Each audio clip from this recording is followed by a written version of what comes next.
después trabajemos en los grupos las distintas preguntas que hay para la dinámica. Alfonso, bienvenido. Muchas gracias, Emir, por esa presentación. No sé si sonrojarme o emocionarme, digamos, pero y gracias por la invitación de poder estar aquí compartiendo con ustedes. Es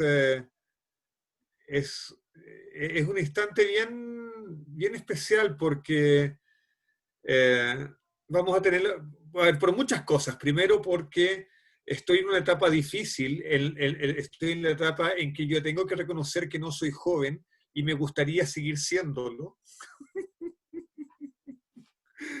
Así es que estar con ustedes, con un grupo de jóvenes, me ayuda en la terapia, digamos.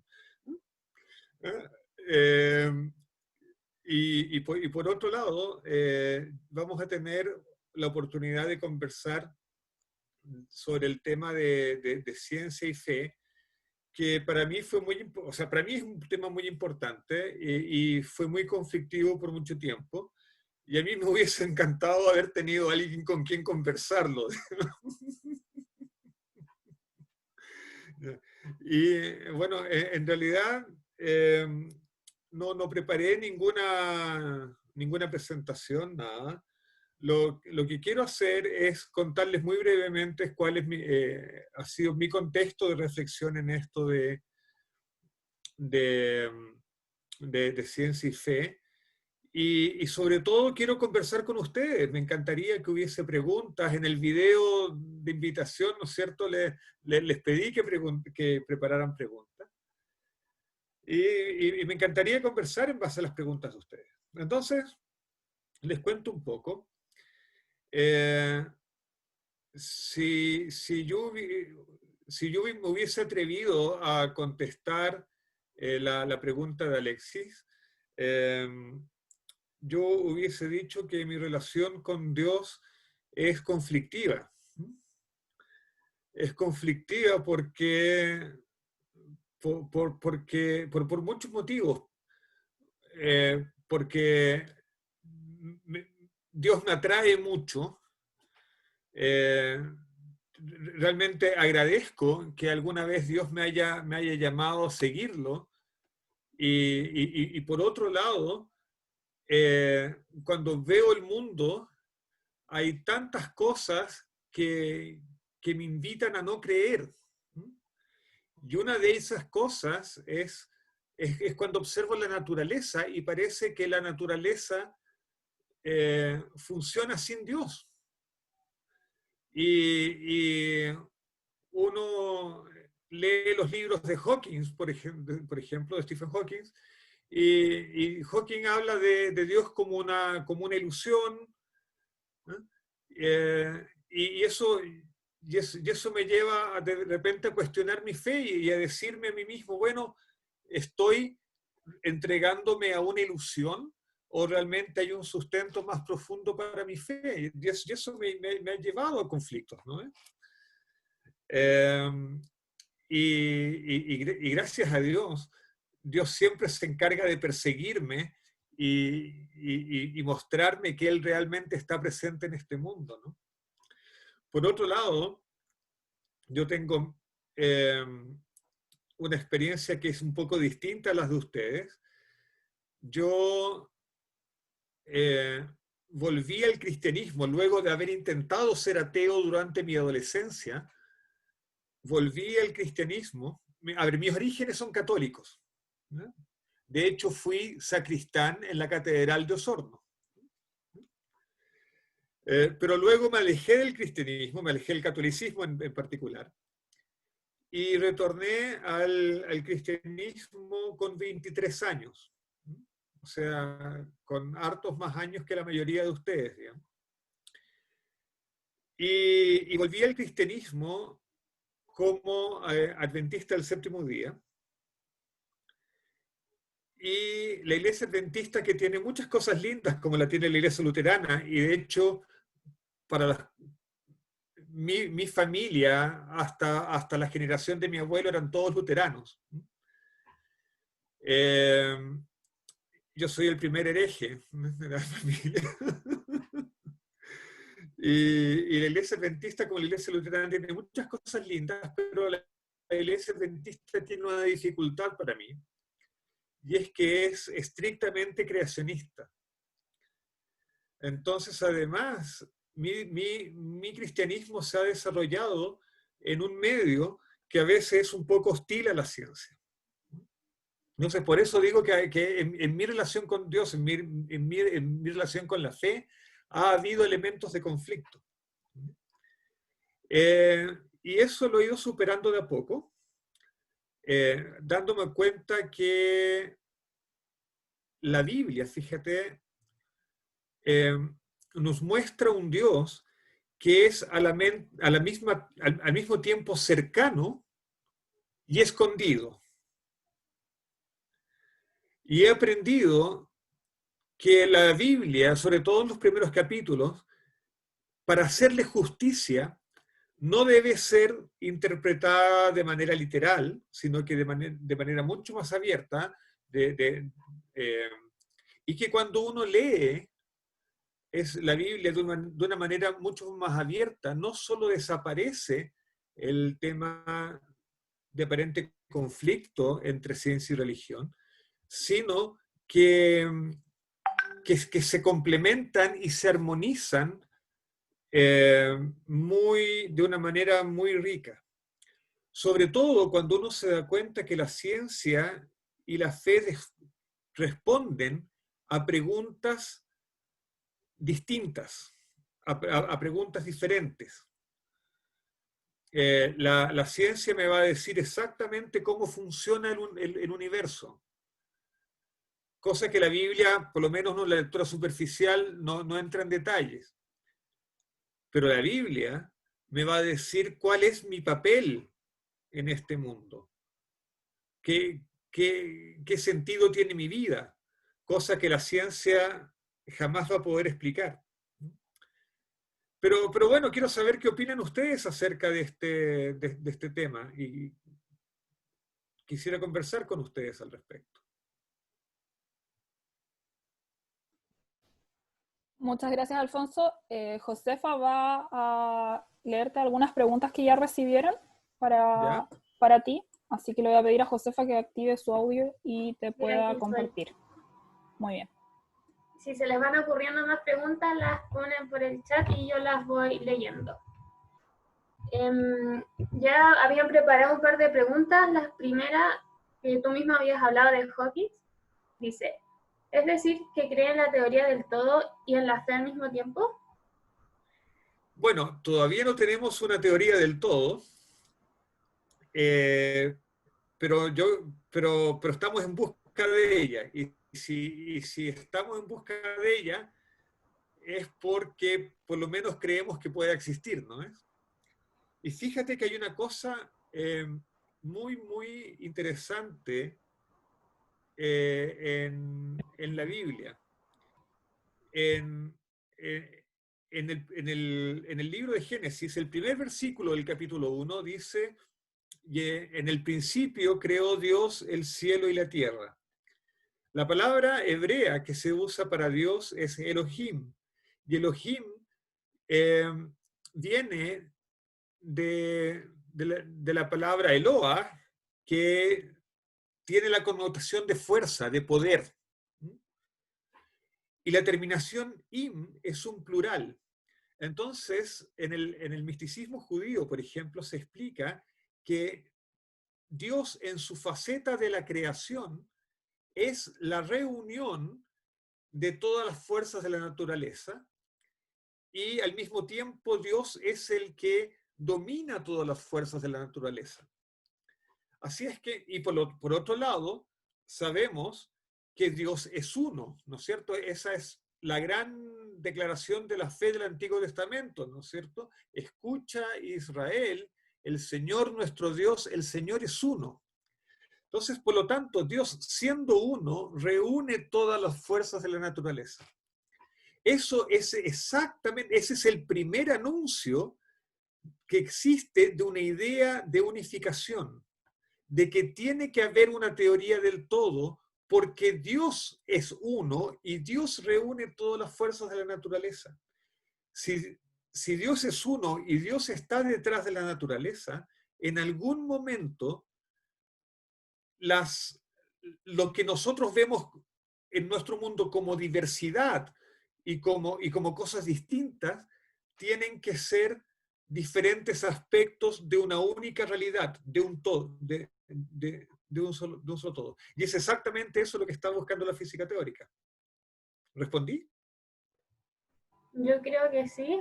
Ahí la persona que habrá hecho la pregunta, si no la logró responder, la hará de nuevo de alguna otra manera. Okay. Aquí hay otra pregunta por el chat que dice, ¿cree que Dios creó el mundo esperando que usáramos la ciencia para descubrirlo? Mira, no sé si esperaba que lo descubriéramos por la ciencia, pero Dios nos dio un talento enorme, un cerebro que tiene la capacidad no trivial de entender el mundo.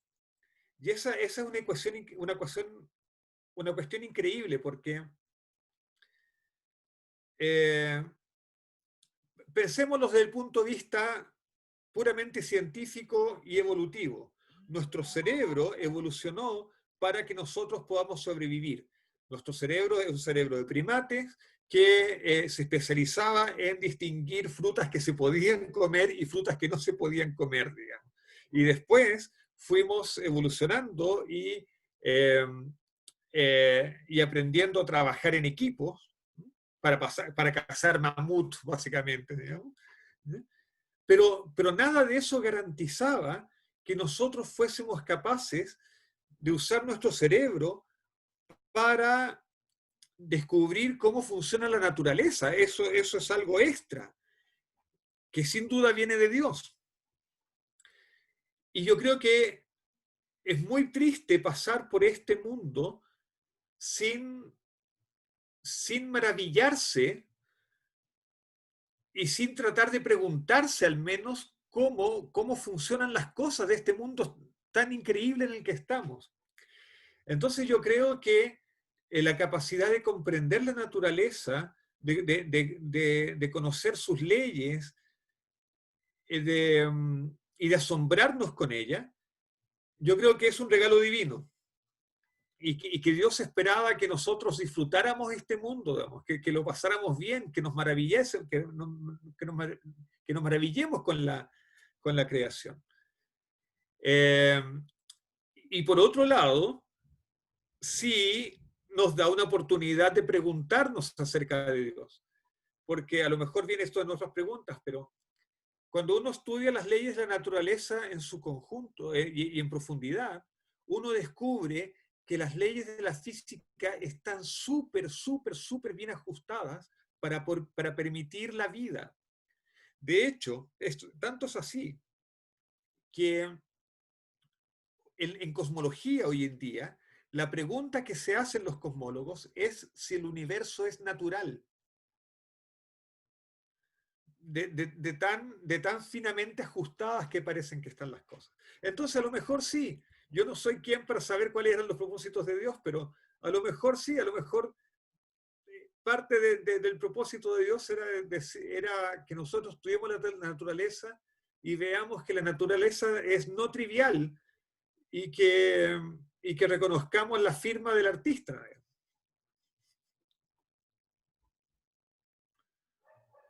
Perfecto, aquí empezaron a llegar más preguntas. Bueno. Una dice, ¿se puede creer en la evolución y seguir siendo cristiano? Esa es una pregunta difícil.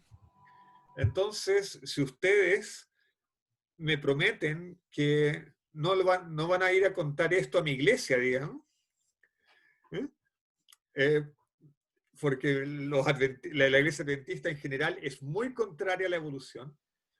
Yo creo que sí, yo creo que se puede ser cristiano y creer en la evolución. por varios motivos. Una es que, primero, yo le he preguntado a mis amigos biólogos, a mis amigos especialistas en evolución, les he preguntado si existe alguna posibilidad de que la biología esté equivocada, que hayamos interpretado mal el registro fósil o que hayamos interpretado mal la biología y que en realidad no exista evolución, que la teoría de que la evolución esté equivocada. Y me han dicho, mira, no hay ninguna posibilidad. Entonces, yo creo que no hay que preguntarse si la evolución es real o no. Es un hecho, al parecer. De hecho, nosotros vemos casos de evolución en microorganismos. Vemos a estos bicharracos como los coronavirus y cosas así mutando. Así es que la evolución, de cierta forma, está sucediendo ante nuestros ojos. Entonces la pregunta es si podemos seguir creyendo en Dios, dada la realidad de la evolución. Y yo creo que sí. Porque si uno va a la Biblia, uno descubre que a Dios le encanta usar las leyes de la naturaleza para trabajar. Y voy a dar muchos ejemplos. O bueno, ya voy a dar al menos 2 ejemplos para no tomar tanto tiempo. El primer ejemplo es cuando Moisés abre las aguas del mar de los juncos, ¿no? También conocido como el Mar Rojo. El relato dice que sopló un viento de Dios durante toda la noche para abrir las aguas. Dios podría haber hecho esto y las aguas se hubiesen abierto, pero Dios quiso utilizar un viento, o sea, un medio natural para abrir las aguas. Por supuesto, ahí todavía hay milagro. Pero a Dios le gusta actuar por los medios de la naturaleza. El segundo ejemplo, si ustedes van al relato de Génesis, ustedes van a ver que Dios no crea directamente la vida vegetal. Dios le ordena a la tierra que produzca hierba y que produzca árboles. Y Dios tampoco crea directamente los animales acuáticos. Dios le ordena al agua que produzca seres acuáticos. Entonces, en el mismo relato de Génesis, nosotros vemos a Dios capacitando a los elementos naturales para que desarrollen la vida. Así es que yo creo que sí es posible tener una visión cristiana y apegada a la Biblia y al mismo tiempo sostener la teoría de la evolución. Perfecto. Siguen habiendo muchas preguntas. La siguiente es, ¿por medio de qué pasaje o pasajes bíblicos podríamos comenzar a conversar con los hermanos que son creacionistas? Lo digo porque conozco que se cierran a discutir el tema a menos que sea desde la misma Biblia. Mira, si alguien encuentra la receta, por favor que me lo diga, porque va a facilitar mi conversación con mis hermanos adventistas. Mira,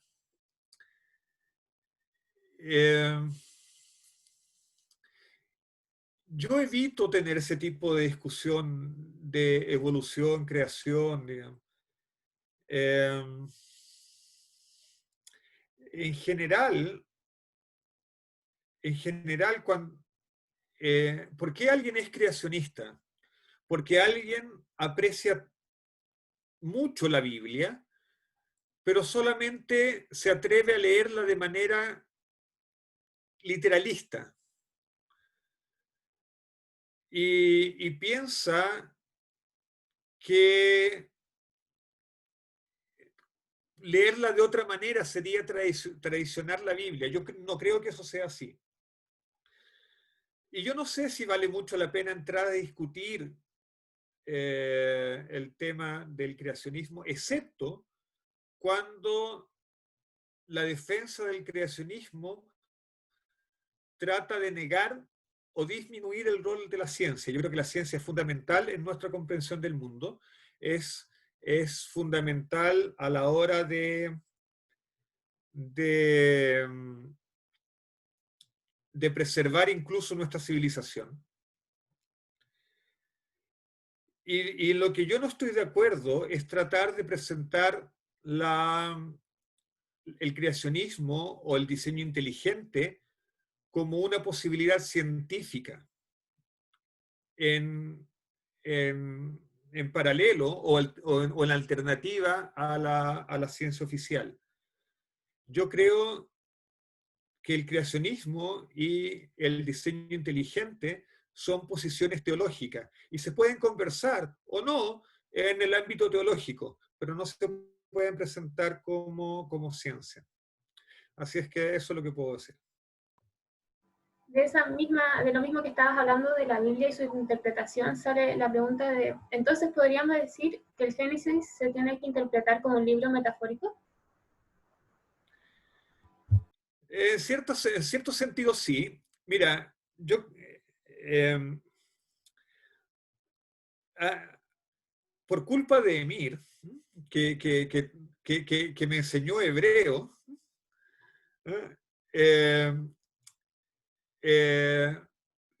bueno, cuando uno aprende un idioma, uno inevitablemente entra en contacto con la cultura que está detrás de ese idioma.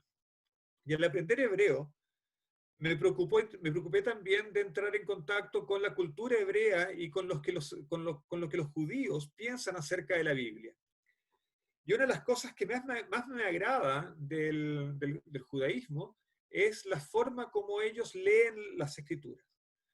Y ellos entienden varias cosas. Primero, que no es posible que nosotros capturemos todo el significado de las escrituras, porque la Biblia, la Torá, por ejemplo, es de alguna forma el pensamiento de Dios. Y Dios es infinito, su pensamiento es infinito.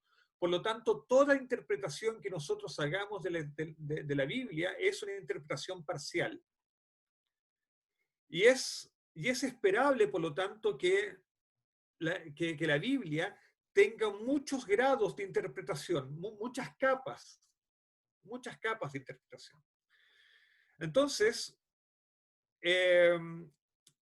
hay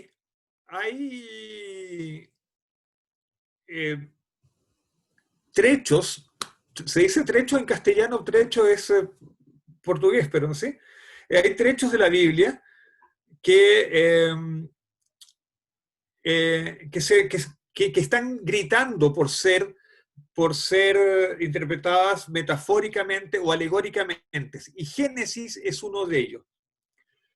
Hay un intérprete judío de la Edad Media, Rashi, que él siempre trata de seguir el sentido sencillo de la escritura, el sentido literal. Pero cuando comienza su comentario sobre Génesis 1, él discute un detalle gramatical que hay en Génesis 1.1, y él dice, este texto no puede ser interpretado literalmente, esto está gritando para que sea interpretado metafóricamente. Así es que yo creo que sí, Génesis hay que entenderlo metafóricamente. Perfecto, vamos a ir terminando con la última pregunta. Yo sé que hay muchas más, así que seguramente después se las vamos a hacer a usted para que tal vez las pueda responder en un videíto o algo, dado el tiempo. ¿Ya? Pero la última de hoy día dice, ¿cómo puedo relacionar la ciencia con la fe si hay muchas cosas en las que son completamente contradictorias? ¿A quién puedo seguir? ¿A quién le creo? Mira, hay una afirmación, la afirmación de que son completamente contradictorias. Yo no creo que sea tan contradictorias así. Mira, por ejemplo, ¿cómo comienza la Biblia? La Biblia comienza diciendo, en el principio creó Dios el cielo y la tierra. La Biblia comienza afirmando que hay un principio. durante muchos milenios la gente creyó que el universo era eterno. Y la Biblia insistía desde su primera palabra de que hay un principio, hay un comienzo. Y nosotros aprendimos que el universo tiene un comienzo solamente en la década de 1920. Y al final, la ciencia para la ciencia hoy es un hecho común. El universo tiene un inicio hace 13.700 millones de años, el Big Bang. ¿Okay? Lo que incomoda muchísimo. Muchos cosmólogos están tratando de formular modelos en que el universo todavía sea eterno, pero los porfiados datos insisten en apuntar hacia un Big Bang, hacia un comienzo. Por otro lado, las cosas se tambalearon un poco cuando los biólogos descubrieron la evolución biológica. Pero como decía, el texto bíblico reconoce que Dios le manda los elementos de la tierra a formar vida. Entonces yo no sé si son tan contradictorias. Lo que sí sé es que los dominios principales de la ciencia y de la fe son distintos. La ciencia me va a decir cómo funciona el mundo y es muy buena en eso. Conocemos muy, muy bien cómo funciona el universo. Pero no tenemos nada en la ciencia que nos diga cuál es el sentido de nuestra existencia.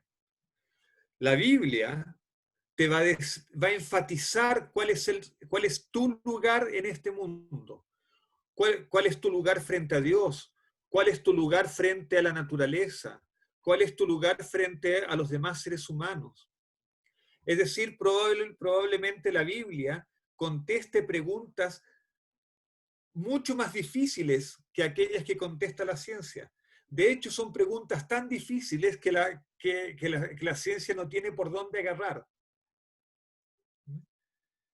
Entonces, yo creo que tenemos nosotros, los que somos cristianos y al mismo tiempo aceptamos la ciencia como es, tenemos una oportunidad de oro de entender el mundo y ver más allá de las apariencias del mundo. Y ver más allá de las leyes de la física, encontrarnos con un Dios que nos ama y que le da sentido y propósito a nuestra vida. Y eso creo que es impagable, digamos. Perfecto, aquí me siguen exigiendo más preguntas, así que vamos a aprovechar de hacer una más. Dice, ¿la realidad podría considerarse como una simulación en donde Dios es su programador? Como uno cuando juega Sims, hace la referencia. Mira, la gente, cuando digo la gente, los científicos, se han preguntado si acaso somos una simulación. De hecho, podría ser peor que eso, podríamos ser la tarea de un adolescente, digamos. ¿No? Lo que explicaría muchas cosas, creo. Pero hasta el momento no tenemos ninguna evidencia de que seamos una simulación. ¿Ya? La gente lo ha estudiado, ha tratado de buscar evidencia de eso y no tenemos ninguna que seamos una simulación. Pero por otro lado, de alguna manera, y esto lo dice Pablo, ¿no? Pablo dice que nosotros existimos y nos movemos en Dios. De alguna manera somos la concretización del pensamiento de Dios. De alguna manera Dios nos está pensando. No quiere decir, y lo grandioso de eso es que Dios no nos determina con su pensamiento. Porque una de las cosas que la Biblia enseña es que Dios hizo único al ser humano. Déjeme explicarlo un poco más detalle. En Génesis se dice explícitamente que Dios creó tres cosas. Creó el universo como un todo, originó la vida animal y creó la conciencia humana, el alma humana, si ustedes quieren. aquello que nos hace humanos, porque nosotros tenemos una parte animal y una parte superior, una parte humana, ¿no? Y en esa parte que nos hace humanos, Dios dio un espacio de libertad. Dios nos dio libre albedrío, nos dio la capacidad de decidir. Según la Biblia, somos las únicas criaturas en todo el universo que tenemos la capacidad de decirle que no a Dios. Podemos decirle que sí también, pero podemos decirle que sí o que no voluntariamente, no por coerción, no por obligación. Así es que, si este universo es una simulación hecha por Dios, es una simulación en que Dios no ha programado todo, porque no programó nuestra conciencia, la dejó abierta para que nosotros podamos tomar decisiones. Y eso nos hace parecidos a Dios. Por eso Dios nos hizo a su imagen y semejanza. Y nos da un privilegio y una responsabilidad enorme. Podemos decidir qué queremos ser. Podemos decidir si decirle que sí o decirle que no a Dios. Y yo les aconsejo que le digan que sí, porque es lo mejor que les puede pasar. Pero no están obligados a ellos, ustedes tienen que decidir.